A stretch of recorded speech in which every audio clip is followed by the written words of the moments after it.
Howdy, with this third video about doublespeak, I want to go over a sample essay and a possible outline you might use for your doublespeak essay once you find your topic. Um, and the way this essay is going to work is the first part of your essay is going to be, introducing what doublespeak is, and then leading that introduction into a discussion of where your primary source is coming from. Is it a political speech? Is it a pharmaceutical advertisement? Is it something else? And that's what the first part of the essay is going to do. So you kind of see with the outline. I'd expect you to start your essay with an introduction into what you're about to talk about, and then talk about doublespeak in general and give that definition of doublespeak from William Lutz, again, which is on the content page, that first few pages of his book under it's labeled doublespeak source. Then after that, you want to get into your doublespeak source. Tell us where your primary source is coming from, which, again, a specific speech, a specific ad on television, or a specific product that's being advertised on television might be a better way to say it. It's going to be something else. Again, do not use the novel 1984 as a topic for this essay. Do not do that. It just doesn't work, and it's a piece of fiction anyway. It seems real, but we want a real-life example. You can start with political campaign ads or something like that. But again, you want to focus on one primary source for this essay. So make sure it's an ad that has wording, images, and different forms of doublespeak you can use to create your essay. But you're not going to do a topic like the doublespeak of Donald Trump or Joe Biden or whoever. It doesn't matter which politician. You're going to talk about a specific ad that they're putting out, and that's going to be your primary source. So be careful there. But then your thesis is going to be something like a careful examination of, insert primary source here. We'll demonstrate the practice of doublespeak and how language can be used to manipulate us. You're going to change that to your own focus. It's going to be something like that. That's the whole point of this essay. Then the body of your essay, you're going to go through the different types of doublespeak. Depends on what's in your particular primary source there. Not all sources have gobbledygook, for example. If you're doing a speech and you're just working off a transcript, you won't have any images to work with. So every source, has its little problems and things going on here, and hopefully advantages. But the whole point in the body of the essay is for you to expose the doublespeak. This should be you doing this, not you quoting somebody else about, Donald Trump's doublespeak. This should be you looking at the speech and seeing these different forms of doublespeak within it. So you might start with images. What are the major images? Why are they picking certain people? What kind of fonts are they using? What kind of colors are they using? It could be very fascinating to get into. You might have to end up doing maybe a little research here if they're using like that Vyvanse ad from the second video. Why the purples and greens? It's a weird color combination, but it must do something to us. They spend a lot of time thinking about those images and those colors. Then you want to get into language. And again, the focus of this essay is the language people are using, not the specific argument they're making or something like that, right? So you want to point out the euphemism. You want to find a definition for that, hopefully from Lutz, and then give a couple of good examples and show us why you think that's euphemism being used within that primary source. Same thing with whatever forms you're going to talk about, jargon. It's going to kind of have the same pattern. In fact, one challenge for this essay is not to kind of be a little overly repetitive with formatting. But again, you're going to start with the definition of what that term is, and then give us at least 2 or 3 good examples and why you think those are examples of jargon. And you're going to notice some words may be weasel word and a euphemism at the same time or something like that. You got to separate those out and tell us why you think it's a weasel word or a euphemism. And that's going to be what you're doing in these body paragraphs. Again, you may not use all of these. Don't feel like you have to find a source that does everything, or it's going to be a longer paper if you do that as well.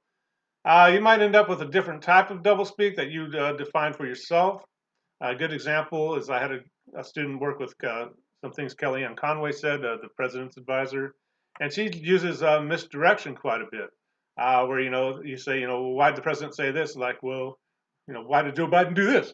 And you're like, that wasn't the question. The question is why did the president say this? And well, what about Hillary Clinton? And she just loves that misdirection kind of thing. It's not really one of these forms of doublespeak. So you might have to create your own category. That can be kind of fun as well. Then, of course, your conclusion. Again, it doesn't mean you're going to have to say, this drug is evil and should be banned forever. It may help quite a few people. but we're looking at their advertisement, the way they entice people into buying it, the way they, you know, promote the good, suppress the bad kind of thing. Uh, Same thing with politicians. It doesn't mean the politician you're examining is, pure evil or something, but politicians can't make specific claims quite often, especially when they're campaigning. Um, to look at a sample essay, generally I don't post a sample of essay, or I'll have like 20 essays on a speech by Richard Nixon here. But hopefully you can kind of see how it works. And maybe later on, once everybody has topics and they're getting going, we'll come back and take another look at this. This one's in APA format, so you're going to see the abstract and everything. And he's going to talk about Richard Nixon and how he addressed the Watergate scandal. And he's going to use one specific speech and take us through the speech and some of the ways Nixon was using, particularly euphemism and weasel words. Notice he starts with a good introduction. Let me make this a little bit bigger for you. Talking about human nature a little bit, but getting pretty quickly into a definition by William Lutz about what doublespeak is, and kind of discussing this a little bit. Make sure you're discussing the quotes and the information you give. Don't just say, there's a euphemism in this sentence and then move on. It's like, well, what's a euphemism? And why do you think it's a euphemism? Make sure you're explaining the quotes and what's going on there. Same thing here. Make sure you kind of explain what you think Lutz is saying. Then he kind of gets into the specific type of doublespeak, and he has to give a little background. Most of you weren't born when Richard Nixon was president, so he has to kind of explain who Richard Nixon was and what happened. And the reason things are highlighted, I think I use this to show a good use of the punctuation there. But he gets down to his thesis by dissecting Nixon's careful and calculated use of language in his speech. And keep in mind, he's talking about one specific speech, and that's his primary source, and that's a good topic. An examiner can clearly see the president's intentions and how he sought to influence the public's perception of the scandal. And then he starts saying, hey, I'm going to start talking about euphemism. He gives a definition from William Lutz there. He does a short quote. The 3 dots, the ellipses show he took an omission from the quote, using those correctly. But you have to give that definition first, and then he's going to start telling us where he sees these euphemisms. He gives us a quote from the speech, and then tells us why he thinks that's the use of euphemism. Then he goes on to a second example. Again, he gives a quote, tells us where he's seen this euphemism happening, then explaining what we're supposed to see within that quote. Doing a really good job there of expanding on his ideas and making sure we understand where he's getting his ideas from. Here, he's going to move on to weasel words. And noticing he may not cover every specific type of doublespeak that we discussed in the second video, and that's fine. He's focusing on what he does see in the speech. He gives a quote. When he gives a definition of weasel words, there he's using a summary or paraphrase. And then he gives a long quote from the speech. The brackets here show a change or addition to the quote. And then he tells us what we're supposed to see within that quote and where the weasel words are. Then he gives a second example of weasel words and explains why he thinks that's a weasel word. Then he gets on to inflated language, and you can kind of see how the pattern goes there, right? And he's doing a good job of giving examples directly from the speech, focusing on that primary source, making sure he's defining these terms of these doublespeak terms as he brings them up. And then explains why he thinks that particular quote he's using from the speech is an example of that form of doublespeak. Then, of course, the brilliant conclusion. Don't repeat your essay in here. You can kind of see I'm complaining about that a little bit. I've read the essay. Why do you have to repeat it? This should be bringing us to you building up to your conclusion in the essay.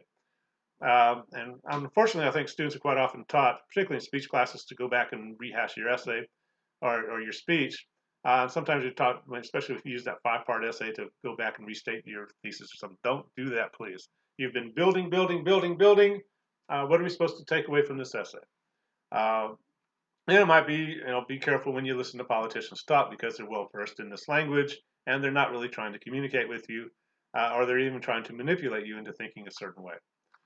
But pretty good essay overall, doing what we're looking for. And again, if you go back to that outline, he's following that outline in his own way, right? And that's what you're going to have to do. You're going to have to take this basic outline and figure out, what specific types of doublespeak you're going to talk about. You might have to go through a couple of topics. You might find a topic that's all images and no words, and it's not going to work well. And you just got to kind of work through this a little bit. You have to go through a couple of topics. And of course, I'm here to help. But if you have any questions as you're settling on a topic, be sure and let me know. If you're kind of wavering between a couple of topics, that's, send them to me and say, which one should I go with? And I'll probably say, well, it's up to you. I hate when I always say it when teachers had that response too, but it's kind of more what you're interested in sometimes. But sometimes I'll go like, no, don't do this topic. I've had students go down dark alleys and never come back.